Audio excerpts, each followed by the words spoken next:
நாள்ல நிறைய திட்டங்களை கொண்டு வந்திருக்கோம் நாங்க வீட்டு வரி ஒதுக்கிக்கிறாரு. விவசாயிகள் எல்லாரும் கடன் சொன்னார், அதுவும் இல்லை.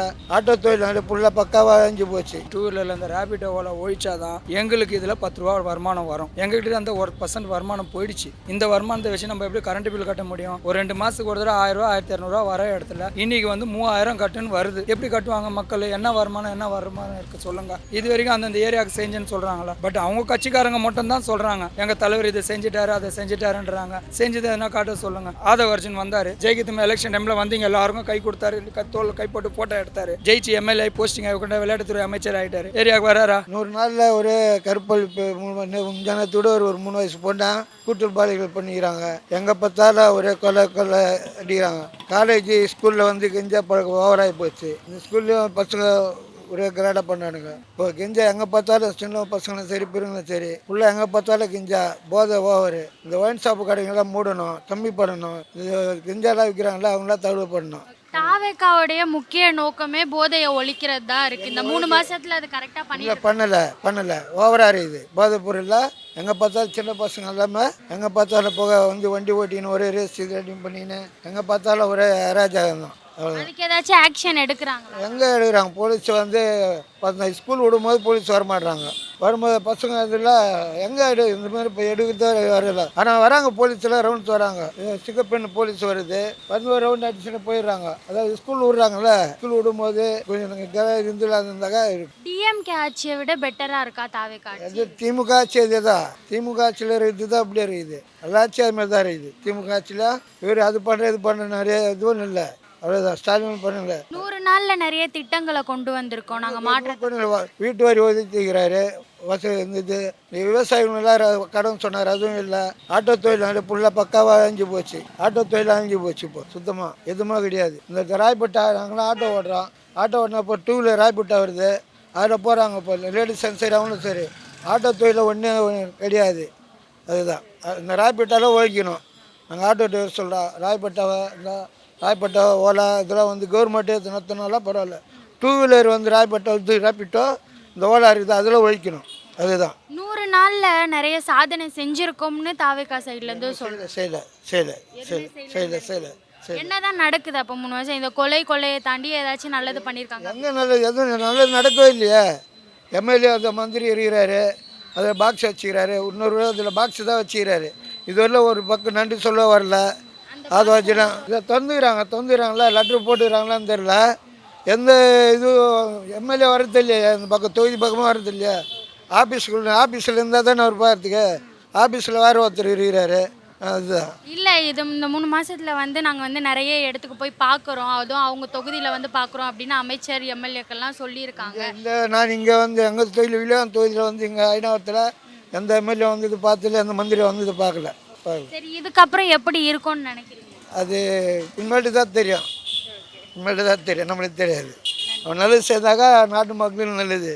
இதுமாரி இருந்தாக்கா இதுதான் ஒன்றும் பண்ண. தாவேக்கா ஆட்சி அமைச்சு 100வது நாள் நிறைவடைஞ்சிருக்கு. இந்த 100 நாளில் நிறைய சாதனைகள் செஞ்சுருக்கோம், நிறைய விஷயத்த மாற்றிருக்கோன்னு தாவேக்கா அரசு சொல்லுது.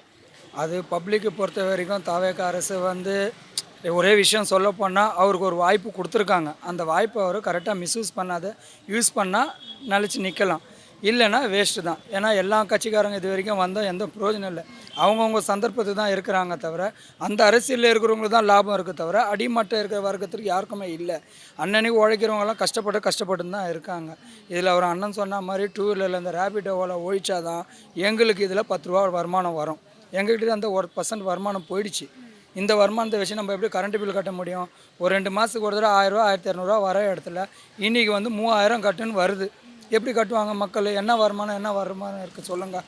அவன் கஷ்டப்பட்டு சும்மா ஓட்டு போட்டுட்டோம், ஜெயிச்சிட்டாரு, அவர் அங்கே உட்காந்துட்டாரு, எல்லாம் செய்கிறேன்றாங்க. இது வரைக்கும் அந்தந்த ஏரியாவுக்கு செஞ்சேன்னு சொல்கிறாங்களா? பட் அவங்க கட்சிக்காரங்க மட்டும்தான் சொல்கிறாங்க, எங்கள் தலைவர் இதை செஞ்சுட்டாரு அதை செஞ்சுட்டாருன்றாங்க. செஞ்சது எதனா காட்ட சொல்லுங்கள். எவனா ஒருத்தனை கூப்பிட்டு எங்கள் தலைவர் எங்கள் கட்சியில் எங்களுக்கு நல்லது செஞ்சார், எங்கள் வீட்டுக்கெல்லாம் நல்லது நடந்துன்னு சொல்லுங்கள். இல்லை. ஆனால் அவர் அண்ணன் சொன்ன மாதிரி கஞ்சா ஒழிச்சேன் இவ்வளோ போதை பொருள் பிடிச்சினா எங்கே பிடிச்சாங்க? வட மாநிலத்திலலாம் பிடிச்சிருக்காங்க. சென்னையில் எங்கே பிடிச்சிருக்காங்க சொல்லுங்கள். சென்னையில் அந்த பசங்க இன்ன வரைக்கும் அடிச்சுன்னு தான் இருக்காங்க. பப்ளிக்காக போகிறாங்க, சிங்கப்பெண்ணன் போலீஸ் படம் வராங்க, காலி இடத்துல சைரன் ஹார்ன் போய்ட்டு ஒரு இடத்துல ஸ்டாப் ஆயிடுறாங்க. ஸ்டாப் ஆகிட்டு திரும்ப பிடிக்க மாட்டேன்றாங்க. அது நடக்கிற உயல் அட்டகாசம் நடந்து தான் இருக்குது. கஷ்டப்படுறோம் கஷ்டப்படுன்னு போயின்னு தான் இருக்காங்க. உங்களோட கஷ்டம்லாம் இருந்துகிட்டே தான் இருக்குது. ஆனால் பஸ் ஸ்டாண்டாக 200 யூனிட் ஃப்ரீ, பெண்களுக்கு பாதுகாப்பு, அது சிங்கப்பெண். என்னத்துக்கு அது பப்ளிசிட்டி பண்ணுறதுக்கா?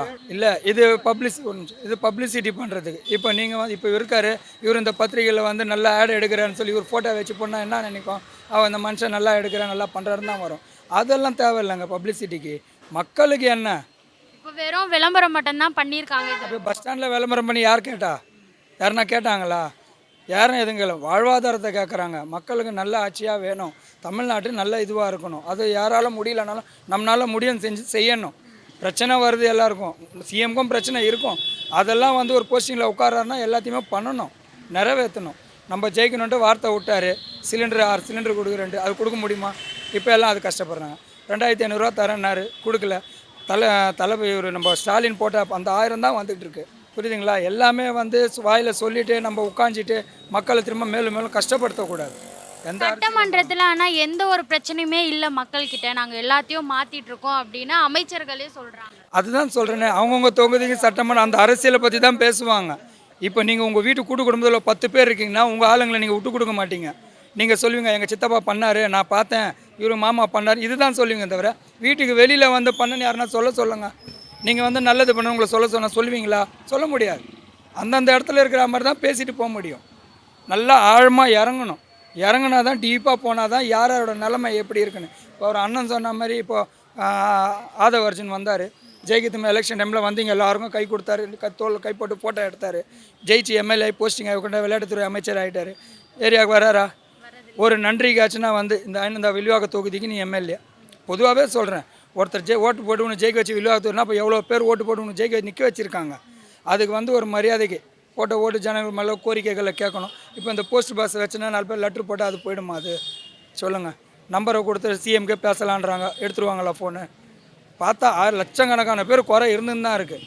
அதெல்லாம் கரெக்டாக ரீசனாக ஒரு மக்களுக்கு என்ன அன்னன்னைக்கு அவசியம் என்ன தேவை, மக்கள் நம்மளுக்கு நம்ம இது பண்ணோன்னா அதுக்கு என்ன செய்யணும். அது இப்போ நீங்கள் ஒரு வேலை பண்ணிட்டு போனால் அந்த வேலையை செய்யும்போது அதுக்கு மக்களுக்கு எப்படி இருக்கும்? அந்த வாழ்வாதாரத்துக்கு இது இப்போ இவர் செஞ்சுட்டு போய்டார் அந்த வேலையை நம்ம எப்படி செய்யணும், செஞ்சு மக்கள் மனதை திரும்ப எப்படி பண்ணோம், அது செய்யணும்.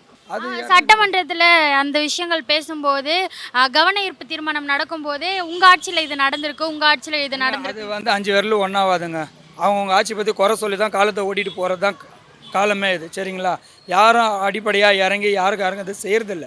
எந்த ஆட்சியும் சொல்கிறேன் நான் இப்போ சொன்ன பாருங்க, அந்தந்த அரசியல்வாதிங்க அந்த தொகுதியில் இருக்கிறவங்களுக்கு தான் அது எங்கள் தளபதி பண்ணார், எங்கள் தலைவர் பண்ணணும். பட் உங்களுக்கு கீழே நாங்கள் இருக்கும்போது எங்களுக்கு யார் என்ன பண்ணாங்க? இப்போ நாங்கள் ஓட்டு போட்டுட்டோம், எங்கள் உரிமை போட்டாச்சு, நீங்கள் ஜெயிச்சிட்டிங்க. இப்போ எங்களுக்கு என்ன ஒன்றும் பிரயோஜனம் இல்லையா? அதே கஷ்டம்தான். ஆட்டோ ஓட்டணும், வருமானம் கஷ்டம், வீட்டு வாடகை கட்ட முடியல, கரண்ட் பில் கட்ட முடியல, தண்ணி வரி கட்ட முடியல. இன்றைக்கி தண்ணி வரி அவ்வளோ வந்துச்சு, எல்லாம் போராட்டம் பண்ணுறாங்க. கரண்ட் பில்லு வந்துச்சு, கரண்ட்டு எல்லாம் போய் கட்டினாங்க. என்ன பண்ண முடியும்? மேல் இடத்துல கொடுத்துட்டாங்க. 1000 ரூபா இடத்துல 3000 கட்ட முடியுமா? இப்போ மக்கள் ஏன் ஓட்டு போட்டோன்ற நினைக்கிற நிலைமைக்கு வந்துட்டாங்கன்னு சொல்லுவாங்க. அதுதான் உண்மை. ஓட்டு போட்டது இல்லைங்க, மக்கள் ஏன் ஓட்டு பண்ணல, அவங்களோட உரிமை அவங்க காமிச்சிட்டாங்க. இருந்த ஆட்சியில் சரி புதுசாக ஒருத்தர் உருவாக்கலான்னு உருவாக்கின இடத்துல உட்காந்துட்டாரு. நம்ம அந்த போஸ்டிங் வந்துச்சுன்னு இருக்கக்கூடாது. பழைய எப்படி இருந்தீங்களோ அதே மாதிரி இருந்து மக்களாக இருந்து யோசித்து அந்த பிரச்சனைகளை நீடித்தா தான் கஷ்டம் இருக்க தான் செய்யும். அது நம்ம செஞ்சு ஆகணும். செஞ்சு முன்னேறினா தான் அடுத்தது நிற்கிறதுக்கு முடியும். இல்லைன்னா அது எதுக்குமே கேரண்டி இல்லை. இந்த 3 மாசத்துல முன்னாடி இருந்த ஆட்சிகளே பரவாயில்ல, இந்த மாற்றத்துக்கான அதுதான் சொல்கிறேன்னே, கஷ்டப்படும் தாங்க இருக்காங்க. அதில் எந்த வித்தியாசம் யாரையும் சொல்ல முடியாதுங்க. அந்தந்த அரசியல்வாதி கூட்டணி உங்கள் கூட 10 பேர் இருக்காங்கன்னா உங்களை நம்பியிருக்காங்க, அவங்களுக்கு மட்டும் தான் நல்லது நடக்கும்.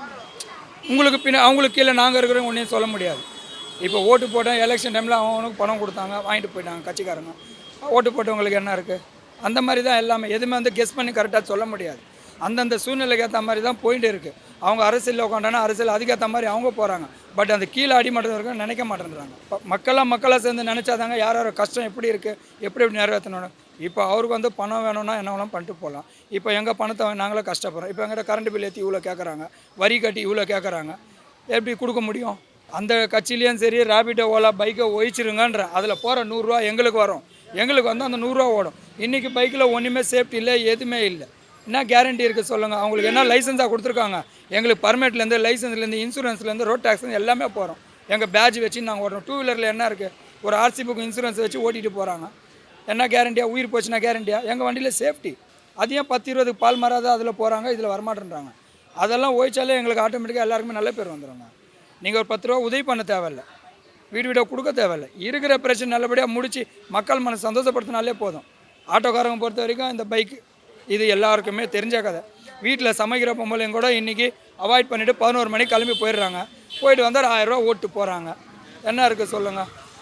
அதுவும் இல்லை மாதிரி பெண்களுக்கு தான் ஃபுல் உரிமைன்னு சொல்லி கொடுத்துட்டாங்க.